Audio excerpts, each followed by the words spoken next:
7bet lažybos. 7bet. 7bet lažybos. 7bet. 7bet lažybos. 7bet. Nesaikingas lošimas gali sukelti priklausomybę. Nepaslaptis, kad buvom favoritai, ar ne, reikėjo su tuo sutikti kaip ir palei visą situaciją.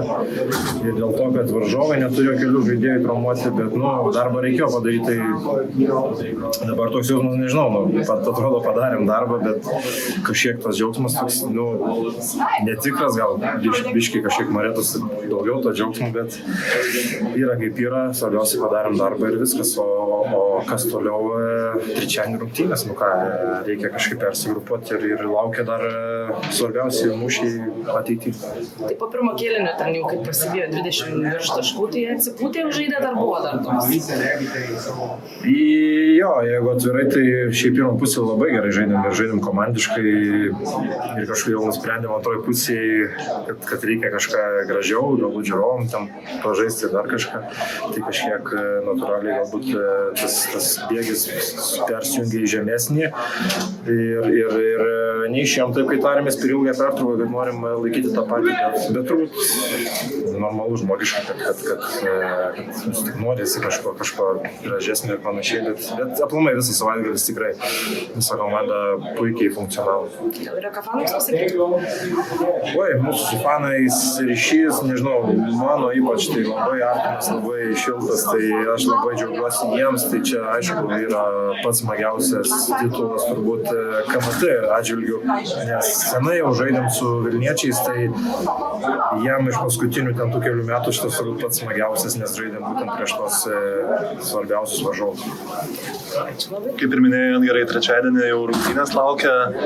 Kiek šiandien savo leisit? Laikas parodys, nežinau, matysim. Ne, aišku, kad visų galvose yra tas dalykas, kad bus trečiadienį rungtynės, bet matysim, nežinau, kol kas tai toks biški apmirimas lengvas, Rūbinį galiu pasakyti, kažkaip jausmas toks, kad sakau, ką reikėjo, tą padarėm ir to natūralaus kažkokio džiaugsmo norėtus gal daugiau. Mozesas Vaitas tapo MVP, tai kiek patį džiugino? Mozesas, nepasakyčiau, kad ten 100% jisai turėjo tobulą savaitgalį, bet kadangi jisai tikrai yra talentingas žaidėjas ir jau ne kartą tai rodė, tai buvo tikrai situacijų, kur ir nepalei planą ir panašiai, bet tiesiog buvo jo savaitgalis, buvo Mozesas puikus ir džiaugiamės, žino, kad jisai duoda mums labai daug naudos ir tikrai labai prisidėjo prie darbus. Jums asmeniškai buvo jau 10 finalo ketvirtas, tai jeigu reikėtų išskirti, ko dar būtent buvo tas KMT kažkoks ypatingas, kitoks, negu praeiti tie finalo ketvirtai? Sunku pasakyti, man atrodo, jau daug tikrai buvo tų ketvirtų kažko naujo, turbūt sunku ir sugalvoti, o net nežinau. Šiauliuose jau esam buvę ir kitose miestuose, ką turim, tą turim, kažkokias technologijas, dar kažką, atlikėjai, visą kitą šou elementai, tai viskas okei. Renginys skirtas, aišku, ir žiūrovom, ir tie, kurie žiūri ir televiziją ir panašiai. Mes kažko skųsis tikrai negalėjom šiemet ir turbūt, kad ketvirtas tikrai, manau, yra vykęs ir viskas tvarkoja, turėjom tikrai neblogas sąlygas, gyvenom viešbutį, normaliai viskas gerai. Kalbant apie tą šou dalį, šiemet buvo labai išskirtinis žaidėjų pristatymas prieš finalą, surepavo visų pavardės kažkaip. Kokį pačiam įspūdį paliko, nežinau. Visada, aišku, norisi kažko naujo, ne to paties, kad nebūtų ten visada vienodai, panašiai.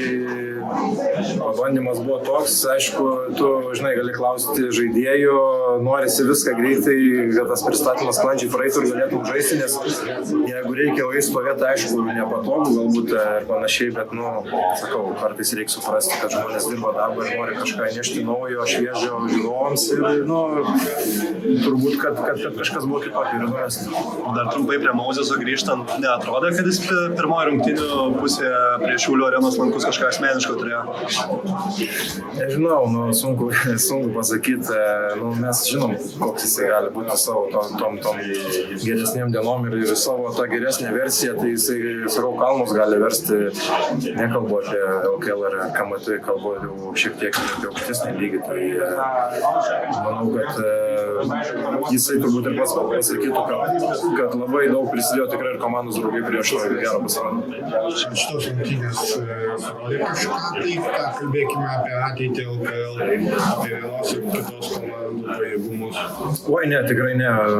Jokiais būdais, kaip sakau, taurė yra specifinis turnyras ir tas susikaupimas, pasiruošimas, pasikartosiu jau ir Vilniečiai neturėjo kelių žaidėjų ir net nežinau, kas bus toliau, gal dar bus pakeitimų ir panašiai. Niekas nėra apsaugotas nuo traumų, tai niekas nežino, kaip bus toliau, bet ne, tikrai gera komanda ir gerai treniruojama komanda ir aišku, dar visos kovos, vėlgi sakau, šiandien galim pasidžiaugti, bet jau nuo rytojaus, ką reikės viską užmiršti. Aš dar paskutinį apie Vraitą užklausiu. Eurolygoje šiuo metu pagal naudingumą tarp aukštaūgių, man atrodo, trečias lygtais yra. Kur tose lentynoje tarp Eurolygos aukštaūgių jį matytum šiuo metu pagal tokią formą, kai jis demonstruoja?